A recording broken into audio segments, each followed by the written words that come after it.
Alright, so today I'm going to be showing you guys how you can go about getting yourself a free Polaris via the Future Pass. As you can see right here, if you make it to level 15, you will get 10 biometrics or 10 X genes for Polaris, which will allow you to unlock the character. Now, this is only available during the month of December. With her release. After this point, you will have to pay money to get access to the character if they never give her away for free again, which they have not done. Okay, when a character gets added to the game, sometimes, not all the time, sometimes the devs are generous enough to put them in the Future Pass, and that is exactly what they're doing this month for Polaris. Look at the legs on my girl. Holy, she is thick. Okay, anyways, after you get access to Polaris, you want to use rank up tickets on her if you don't want to buy the monthly X Gene selector for 15 bucks. Okay, you can see I have a bunch of 6-star mega rank up tickets, so that's what I'm gonna do for Polaris. I would advise you do the same, especially if you're getting her through the Future Pass. Well, if you're getting her through the Future Pass and you're a free-to-play player, it's your only choice, okay? After that, you can use a Mega Tier 2 advancement ticket on the character. These are very rare. You can choose them once a month from the token event that comes around after a major update. However, you're often choosing a Mega Tier 2 ticket over a CTP or a premium card. The rank up tickets you can usually get through multiple different events. I'll show you guys one of them that's going on right now, but there's usually 3 or 4 different events that come around throughout the month that give you access to rank up tickets. So for example, one of the events that's going on right now is the pre-update celebration event, where you can use some of your pre-update tokens to get yourself a 3 and 4 star ticket. There's another one that comes around in the middle of the update that gives you access to the 2, 3, 4, 5, and the 6. And then there's another one that comes around similar to the bonus missions, where you spend a bunch of gold, I believe, and you get access to a 5-star ticket. So there's quite a few different ways that you can go about getting the rank up tickets to get a premium character like Polaris built up to tier 2. And then after that, obviously, you just unlock her potential by playing World Boss Ultimate or World Boss Legend, and then you take it from there. So as you can see, I got myself a Polaris at tier 2. We're gonna unlock her potential. We're gonna give her an ISO set,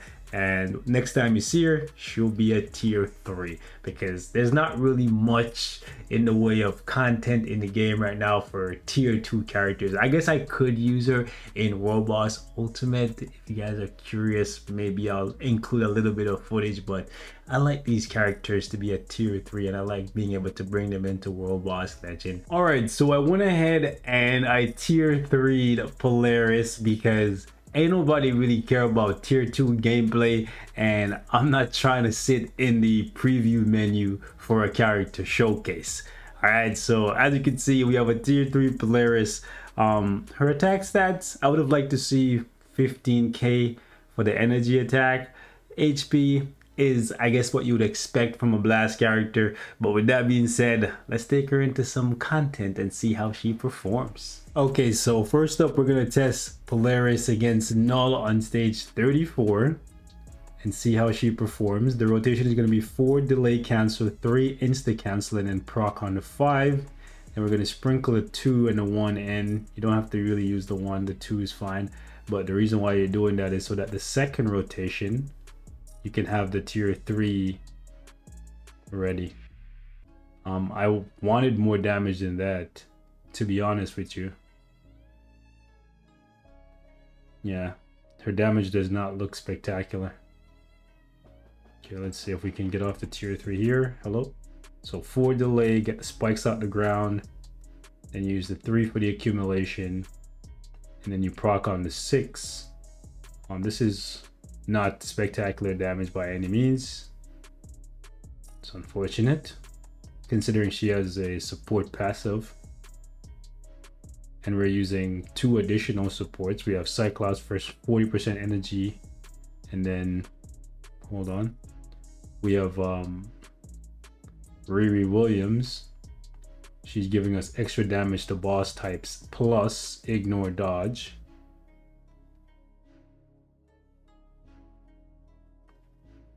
Yeah, so it doesn't look like we're going to be able to pull this off at this high of a level. Granted, we are using her with an obelisk. So maybe it's too much. We're going to get caught up, aren't we? Yeah. Maybe it's too much to expect her to be able to do this with an obelisk. But to be honest, she's a new character coming in close to 2023. I wanted this to be possible without needing an obelisk. Sorry, not an obelisk. Without needing a CTP. Sorry, I misspoke. Yeah, so this is unfortunate. Let me drop this down a little bit. All right, let's see if stage 29 is a little bit more in line with what's possible for her. Maybe expecting her to do stage 30 plus was too much, even though she's a brand new character and she has a self-buffing lead. And in this team setup here, she has triple support because she's a support, and then we have Shuri and also Valkyrie, you know, so it's not asking for too much for her to be able to do this with an obelisk, especially when people like Jane Foster, Shuri, and Kamala Khan were able to do higher stages with a kit with a proc. My proc activated a little too early there, so I wasn't able to get off my tier 3.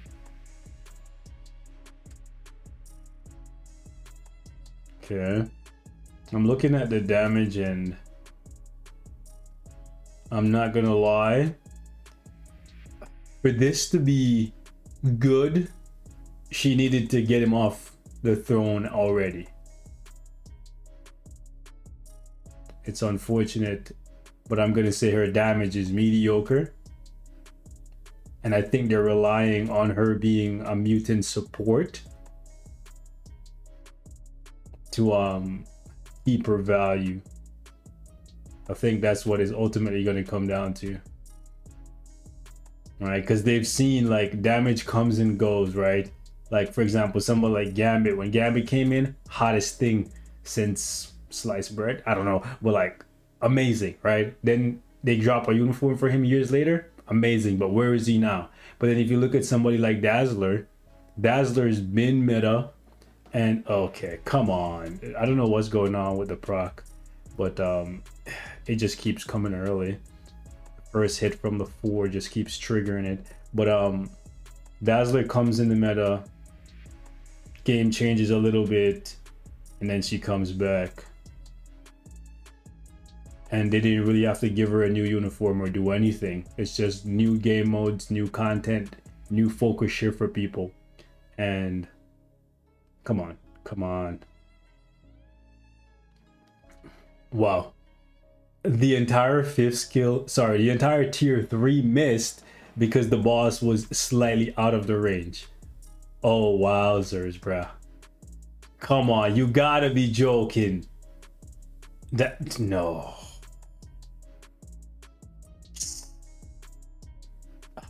Man, the damage is mediocre. Yeah. Even with the whole tier 3 missing there, the annoying part of what this whole thing is like, bro, look at this. Her tier 3 is all the way over there, bro. It's doing absolutely nothing. She could do this stage, but it's gonna rely on like keeping the boss in her skill range. Like, come on, bro. Like, you mean to tell me she's the master of magnetism, the queen of magnets, and she can't even like magnetize the boss so that the skills actually track him, bro? No, bro.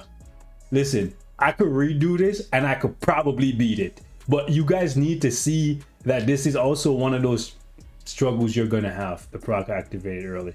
Listen, let me give her a shot against Mephisto, bro. She's disappointed me. All right, guys, so I'm gonna check her out on stage 34 against Mephisto. Again, it might be high to some of you guys, but if I'm at the point right now where I'm doing stage 99, like, I can't justify going back to playing stage 9, you know what I'm saying, unless it's for memes, right? Like, if I'm playing stage 9 with, I don't know, Scourge the Executioner or some shit, right? right, then that's fine. But going back with a brand new character that's, you know, that we're actually analyzing their power level and playing stage 9, I can't do it, bro.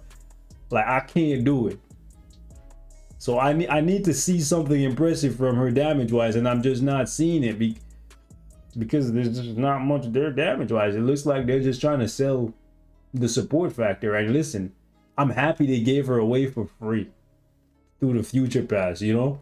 So if you're not playing right now and you like Polaris, make sure you come in before the end of December so you can get her for free, because she's going to be relevant after this, right? Just because she has the leadership and support thing going forward.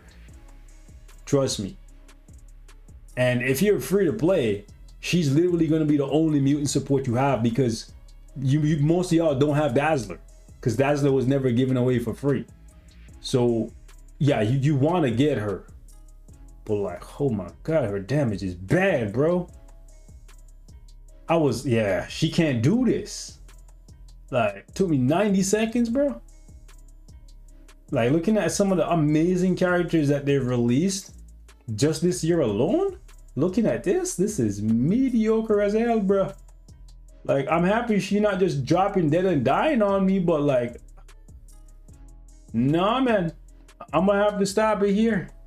What I'm seeing is, listen, she could probably she'll be better if I give her a CTP, right? But I didn't want to just jump in and just fully max her out and give her a CTP of energy or a CTP of rage and not see how she operates with a regular damage prop, because this is how I test all of my characters. And I can already tell you that for most of y'all, she's gonna be a CTP of insight character long term, right? Because the damage is just not there, especially when you have characters that can get to tier 4 or at the very least can get to level 72. Those characters are gonna make her look like absolutely nothing offensively. So I'm gonna just wrap up the video here. The build obviously is not like completely decked out. It's good enough to be 64, but that's just because I'm one of the first people to build her right now. As you can see, the stats are pretty good. I have a fully awakened power Frankie Hulk ISO set on her, but it looks like if you want Polaris to be a top tier DPS, you're going to be waiting on a uniform. Till then, she's going to be a leadership for your mutants and also an amazing support to couple with anyone that you're using for ABL. Okay, she's gonna be useful. She's already ABL meta, so her spot is secure. Okay, for the Blast Mutant Day, she's gonna be paired up with Dazzler and Storm. And for the just the regular Mutant Day, I guess Kitty Pryde just got replaced. Right, she's Kitty Pryde's replacement, and she's currently free. Which is funny. Anyways, I'm gonna wrap it here. Leave me your thoughts, man. Am I just bad with Polaris, or is she just bad offensively?